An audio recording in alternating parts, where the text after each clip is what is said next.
Well, folks, I've got four books to my credit or discredit. This first one, An Unlikely Candidate, which I wrote back in 2011 after I'd run for Congress. I made the decision to run on March 30th, 2010, the last day when a candidate could file to run for federal office from Missouri.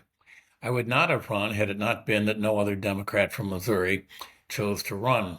The conventional wisdom was that you could not run a competitive race for less than $1 million. For me, raising $1 million was out of the question for any number of reasons. However, nothing prevented me from filing and running a campaign on the cheap, which I did. In the book, I describe running against incumbent Todd Aiken. You may have heard of him. He's famous for his line about not supporting a rape exception for abortions because, and I quote, women's bodies have a way of avoiding pregnancies in cases of legitimate rape. He called it legitimate rape. Unfortunately for me, he said that in 2012, 2 years after I ran against him for Congress. My reasons for running for Congress were A, I wanted to make sure that there was someone from the Democratic Party running in Missouri's second district. U.S. Congress seats are really, really important. And B, I had progressive views that I wanted to share with others. Um, I didn't think I had much of a chance, but who knew? It was a difficult experience for me. I was dealing with something that had been with me for a long, long time: anxiety, depression, that sort of stuff. And indeed, it limited how comfortable I felt with numerous aspects of campaigning. But in part because I wanted to protect my mental health, I think I ran a different kind of campaign. I thought it was a good campaign, one I could feel proud of, one in which I didn't pander. When I met some friends that year in D.C. for a baseball game, I said that at least I had gone that far without making an asshole of myself. I think that held true for the whole campaign. At all costs, I did not want to engage in bragging and begging, telling everybody how great I thought I was, and then asking for money or even votes. I preferred then and now to interact with voters in ways that you would with a good friend. As you respect a good friend, you similarly, hopefully, do with voters. You don't pressure them. You want them to be able to make up their own minds about something as important as voting. With friends, you don't ask for money except in extreme cases. The fact that we do not have publicly funded elections in the United States means that political candidates must demean themselves and impose upon voters and others to ask for financial support. Often those being asked do not have discretionary or disposable money to give, yet they are repeatedly asked. No wonder so many people don't want to have anything to do with politics. If somebody was to support me with their vote, my hope was that they would make up their minds based on where I stood on the issues.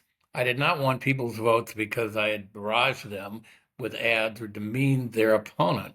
More importantly, I did not want to engage in this bragging and begging process. In the book, I include my thoughts that there are so many nonprofit organizations in the United States whose work should be government funded, just like political campaigns. They're doing the public work. Doing so would reduce the bragging and begging syndrome in our society. It would be a major step towards fostering greater honesty in personal and institutional relations in our society. I think that would be a really good thing.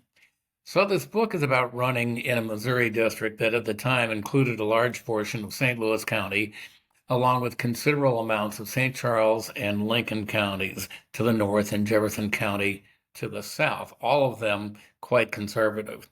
It had been gerrymandered to be a Republican district. I lost, but I think I can feel pretty good about that campaign.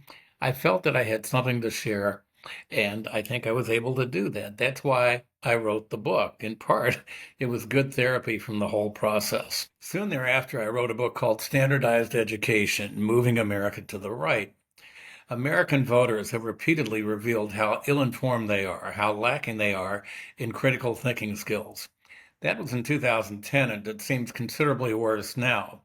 In my mind, most schools play primary roles in producing students who have poor critical thinking skills and are lacking in empathy towards people who are different from themselves.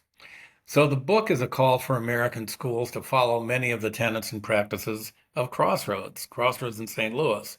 Specifically, I think that schools should be smaller, more informal, and offer more opportunities for students to get out of the classroom and to engage in the practice civic engagement. Schools need to shelve standardized tests and focus on being places of joy for teachers and students alike. It's okay for students to question authority and for teachers and administrators to have open minds to student questioning.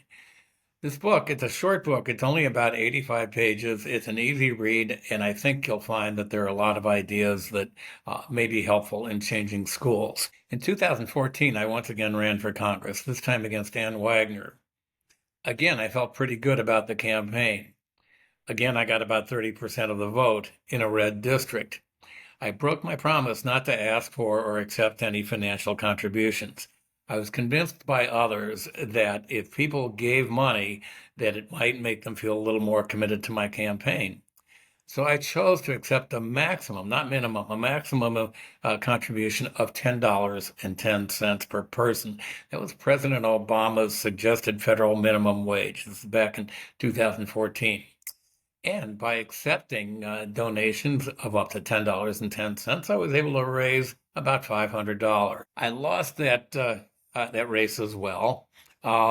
I continued my writing in the occasional Planet blog, something that we started back in 2010 and it's kind of faded away. But there's, I think, a lot of good writing by a lot of interesting people. Occasionalplanet.org. Towards the end of the decade, with Donald Trump once again contesting for the presidency, I wrote another book, Political Introverts: How Empathetic Voters Can Help Save American Voters. Sorry, can help save American elections. I did a fair amount of primary and secondary research for the book, but it was largely a gut feeling on my part that there were, and I think even more so now after the 2024 returns, that there are people who politically act as introverts, not necessarily in their whole lives, but politically. They just don't want to engage so much. And that these are people who, in many cases, would be comfortable with a progressive agenda, but they just want to stay away from it. There's 40 to 50% of eligible voters who don't engage even in the quadrennial presidential elections. And I think that for many people like this, they don't like the noise. They don't like the screaming. They don't like the slogans. They don't like the negative campaigning. They don't like the long campaigns. And it would be very helpful to all of us, again, particularly to progressives, if we found new ways to appeal to these voters. It's got to be quieter. The campaigns have to be shorter. You have to be more respectful of the voters.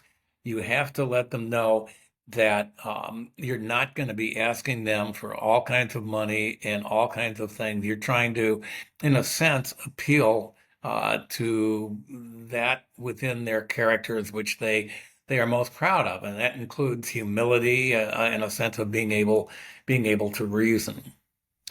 The fourth book came shortly thereafter. It's called The Democrats' Forgotten People. It's another short one, only 64 pages. I look back on the book and feel that in many ways I may have actually been ahead of my time, the political curve, suggesting that Democrats reach out more to blue collar workers, those people who, since Donald Trump, have moved precipitously to the right, to the Republican Party. I think that there is obviously still merit in trying to recognize, what a problem it is for Democratic candidates to not appeal to those who were so core, so central to what put Franklin Roosevelt or even Harry Truman in office, even Lyndon Johnson. But I think we've gotten to a point where Democrats can't out Republicans. We are not necessarily going to be able to appeal to blue collar individuals and the values that are most important to them in a way that is better than the way Republicans do it. I'm open to all kinds of new ideas, but central to what I'm thinking is that those Democrats, more the professional people, the perhaps better educated people who are in the Democratic Party, that we not only need to reach out to others, but we have to present ourselves in different ways. We need to look for ways to connect that we haven't done up to now. And the final thing about that I want to say is that with the growth of artificial intelligence, we've had tremendous growth industry in misinformation and disinformation. And that being the case, it tends to be something that works more for those who are more comfortable lying, not telling the truth. And I would say at this point, that is more so on the right than on the left. And somehow we have to find a way to deal with that. So, all of the four of the books, they really deal with two themes. One is politics, and the other is schools. We need to find ways to fix both. They're interrelated. Let's do it, and let's have fun doing so. Thanks.